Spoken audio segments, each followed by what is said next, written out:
Hello viewers, हम पढ़ रहे हैं कक्षा 10वीं गणित की प्रश्नावली 2.2 का प्रश्न नंबर 1 का तीसरा प्रश्न। और यहाँ प्रश्न दे रखा 6x की घात 2 ऋण 3 ऋण 7x। तो इसके हमें शून्यक निकालना है और शून्यक निकालने के बाद शून्यकों और गुणांकों के सत्यापन की जांच करना है। तो सबसे पहले इसको हल करेंगे, शून्यक निकालेंगे। तो शून्यक निकालने के पहले जो बहुपद दे रखा है इसे देखते हैं। तो ये जो बहुपद है यह बहुपद का जो क्रम रहता है उसके अनुसार नहीं है, तो पहले उस क्रम से हम इसको जमा लेंगे। तो हमें पता है बहुपद किस तरह से रहता है, ax की घात 2 धन bx धन c। तो ax की घात 2 के बाद फिर x वाली संख्या आती है और उसके बाद फिर c, मतलब जो संख्या होती वो आती। तो इस क्रम में यदि हम इसे लिखें तो ये हो जाएगा 6x की घात 2 ऋण 7x। x वाली संख्या ऐसे हम पहले लिख देंगे, तो ऋण 7x और उसके बाद बचा ऋण 3, यहाँ लिख दिया। तो इसे क्रम से जमा दिया है। अब इसके शून्यक निकालेंगे। तो शून्यक निकालने के लिए हमें पता है कि शून्यक निकालने के लिए हमें बीच वाली संख्या को ऐसे दो भागों में बांटना है कि उसे जोड़ या घटाव करें तो वही संख्या आ जानी चाहिए, और गुणा करें तो इन दोनों संख्याओं का गुणा आ जाना चाहिए। तो हमें जोड़ या घटाव करने पर कौन सी संख्या चाहिए, हमें चाहिए ऋण 7x, ये वाली संख्या चाहिए जोड़ घटाव करने पर। और यदि गुणा करें उन दो संख्याओं का तो कौन सी संख्या आ जानी चाहिए, तो गुणा करेंगे तो 6x की घात 2 गुणा ऋण 3। ठीक है, इसका और इसका गुणा। तो गुणा करने पर हमें क्या मिलना चाहिए, 6 × 18 हो गया है, ये धन और ये ऋण, धन ऋण ऋण हो गया है, और x की घात 2। तो गुणा करने पर हमें संख्या चाहिए ऋण 18 x की घात 2 आनी चाहिए। तो हमें ऋण 7x को ऐसे दो भागों में बांटेंगे तो क्या बना सकते हैं हम, तो यहाँ पे हो सकता है गुणा करने पर या गुणा करने पर तो हमें 18 चाहिए, तो 18 9 और 2 से आ जाएगा। ठीक है, 9 और 2 से 18 हो जाता, 9 दूनी 18 हो जाएगा, तो हो जाएगा यहाँ पे। और जोड़िया घटाव करने पर हमें ऋण 7x चाहिए, तो हम बड़ी संख्या यदि ऋण की ले ले, ऋण के 9x और धन के 2x यदि हो जाएंगे तो ऋण के 9 में से 2 घट जाएगा, तो ऋण का 7 बच जाएगा, और गुणा करने पर ऋण 18 आ जाएगा। तो ये 10 संख्या हो जाएगी ऋण 9x और धन 2x। ठीक है, इन दोनों संख्याओं से हल हो जाएगा।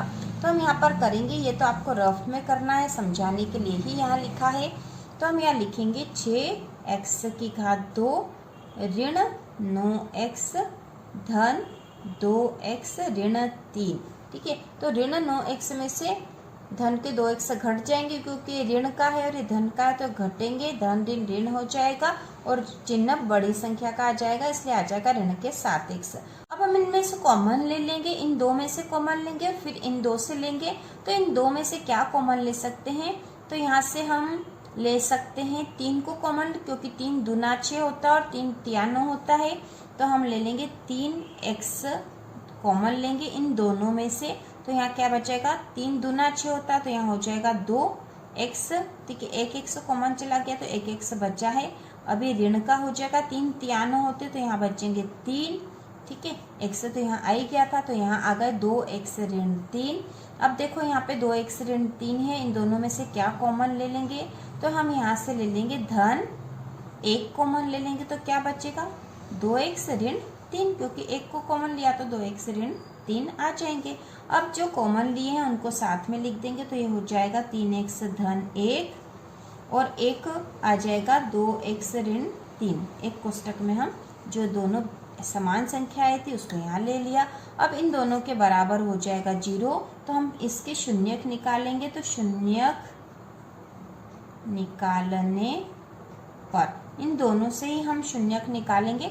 तो सबसे पहले 3x धन 1 बराबर है 0, तो 3x बराबर हो जाएगा धन का 1, इधर गया तो हो गया ऋण का 1, और x बराबर हो गया ऋण 1/3। ठीक है, एक शून्य किया आ गया है। अब दूसरे कैसे निकालेंगे हम, तो दूसरा ये था, तो 2x ऋण 3 बराबर 0, तो 2x बराबर ऋण 3, ऋण 3 उधर गया तो हो जाएगा धन का 3। ठीक है, 2x बराबर धन 3, तो x बराबर हो जाएगा 3/2, क्योंकि 2 गुना में था तो ये बट्टे में चला गया है। ठीक है, तो यहाँ पे x बराबर है 3/2 और x बराबर -1/3। तो ये दो शून्यक आ गए हमारे, शून्यक हमने निकाल लिए हैं। तो यहाँ हम लिख देंगे शून्यक बराबर -1/3 और दूसरा है 3/2। अब हम इसको हल करना है, हमें एक और यहाँ पे निकालना है। हमें सबसे पहले तो शून्यक निकालना था। अब शून्यकों और गुणांकों के बीच के संबंध की सत्यता की जांच करनी है। तो हम लिखेंगे यहाँ पे शून्यकों तथा गुणांकों के संबंध की जांच करने पर। तो इसकी जांच कैसे करते हैं, जैसे कि हमने इसके पहले के सवाल में किया था। तो हम यहाँ लिखेंगे शून्यकों का योग, शून्यकों का योग बराबर होता है -b/a के। और शून्यक को हम किस रूप में दर्शाते हैं, अल्फा और बीटा, मतलब अल्फा और बीटा का योग मतलब जोड़, अल्फा धन बीटा बराबर -b/a। तो अब हमें यहाँ देखना है कि यहाँ पे b और a क्या है। तो देखो हमारे पास बहुपद क्या था, बहुपद को हमने यहाँ लिखा था सही रूप में। तो यहाँ पे a के स्थान पर क्या, b के स्थान पर और c के स्थान पर क्या है। तो बहुपद का जो रूप होता है वास्तव में उसका जो फार्मूला होता है वह ax2 धन bx धन c। तो x का वर्ग के साथ जो संख्या वो a है। तो यहाँ पे बहुपद हमारा था ये, तो x के वर्ग के साथ क्या है 6 लिखा है, मतलब a क्या है यहाँ पर, a बराबर है 6। उसी प्रकार x के साथ जो संख्या है, ठीक है, x के साथ जो संख्या वो b है, तो b बराबर यहाँ क्या है, तो x के साथ यहाँ है ऋण के साथ, तो b क्या है यहाँ पे ऋण के साथ। और c के स्थान पर क्या है, c के स्थान पर है ऋण का 3। तो ये a b यहाँ पे भी हम लिख लेंगे, a बराबर है 6, b बराबर है ऋण का 7 और c बराबर है ऋण का 3। इस बहुपद को देख के हमने a b c निकाल लिए हैं।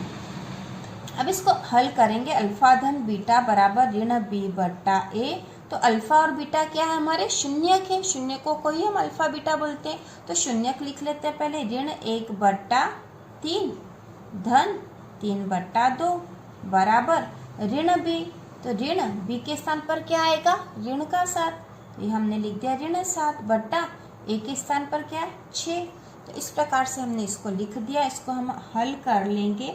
तो यहाँ पे इन दोनों का एलसीएम ले लेंगे। तो यहाँ पे 3 और 2 का एलसीएम कैसे लेंगे, तो 3 और 2, ठीक है, 3 और 2 ऐसे लिख के और इसके जो अभाज्य गुणनखंड निकाल लेंगे। तो सबसे पहले 2 से डिवाइड करेंगे तो 3 का 3 आ जाएगा और 2 एकम 2 हो जाएगा। अब 3 से करेंगे तो 3 एकम 3 और ये एक है इसी, तो 2 गुणा 3 मतलब 2 तिया 6। तो यहाँ पे इनका एलसीएम आ जाएगा 6। अब इसको हल कर लेंगे। 3 का पहाड़ा 2 बार बोलेंगे, 3 दूना 6, 2 आया, 2 का 1 में गुणा करा तो 2 एकम 2, तो ये ऋण का 2 आएगा क्योंकि ऋण का 1 था इसलिए। इसके बाद धन, अब 6 को 2 से भाग लगाएंगे तो 2 तिया 6 आया, 3 आया है, 3 का गुणा ऊपर वाले 3 में होगा तो 3 तिया 9 हो गया, तो यहाँ हो जाएगा 9 और बराबर। अभी देखो ये ऋण है और ये ऋण है, तो ऋण ऋण हो गया धन 7/6। तो यहाँ पे धन का ये हमें यहाँ धन का चिन्ह बनाने की आवश्यकता नहीं है। इसके बाद यहाँ देखो ये ऋण का 2 और ये धन का 9 है, तो धन ऋण तो ऋण होगा, मतलब दोनों आपस में घट जाएंगे और चिन्ह हमेशा किस संख्या का आता, बड़ी संख्या का। तो 9 में से 2 गए तो बचे 7/6 बराबर हो गया 7/6। तो दोनों संख्याएं, दोनों ही तरफ की संख्याएं बराबर आई है, मतलब हमारा यह जो है शून्यक और गुणांकों का संबंध योग वाला बिल्कुल सही हुआ है। अब हम गुणा वाला करेंगे। इसके बाद हम लिखेंगे शून्यकों का गुणा बराबर c/a। तो शून्यकों का गुणा अल्फा गुणा बीटा, क्योंकि शून्य को हम अल्फा और बीटा से दर्शा रहे हैं, बराबर होगा c/a के। तो अल्फा क्या है, अल्फा है ऋण 1/3 और बीटा क्या है, बीटा है 3/2 जो कि हमने निकाला था बराबर। तो c क्या है यहाँ पर, c बराबर है, यहाँ पर c बराबर है ऋण 3, ठीक है, c बराबर है ऋण 3 और a बराबर है 6 ये मान हम पिछले वाले में भी कर चुके हैं। जब हमने योग करा था तो हमने ABC के मान निकाल के लिख लिए थे और अल्फा और बीटा मतलब जो दो शून्यकाएं उनके मान है। तो अब देखो इसको हल कर लेते हैं। तो यहाँ पे तीन ऊपर वाली संख्याओं का गुणा हो जाएगा और नीचे वाली संख्याओं का गुणा हो जाएगा। तो 1 का गुणा 3 में होगा तो 3 ही आएगा, 3 एकम 3 होगा और ये ऋण है और ये धन का मतलब धन ऋण हो जाएगा। तो यहाँ आएगा ऋण का 3 और ये नीचे वाली संख्या 3 दूना 6 हो जाएगा मतलब ऋण 3/6 आया, बराबर है ऋण 3/6 मतलब ये इन दोनों के मान भी बराबर है, बराबर के दोनों तरफ। या फिर हम ये भी लिख सकते हैं LHS बराबर है RHS मतलब इस साइड के और इस साइड के मान बराबर हो आ रहे हैं। दोनों ही में ऐसा हुआ है, योग करा था हमने उसमें भी यही आया है और गुणा में भी मान बराबर आए हैं। तो हम लिखेंगे इस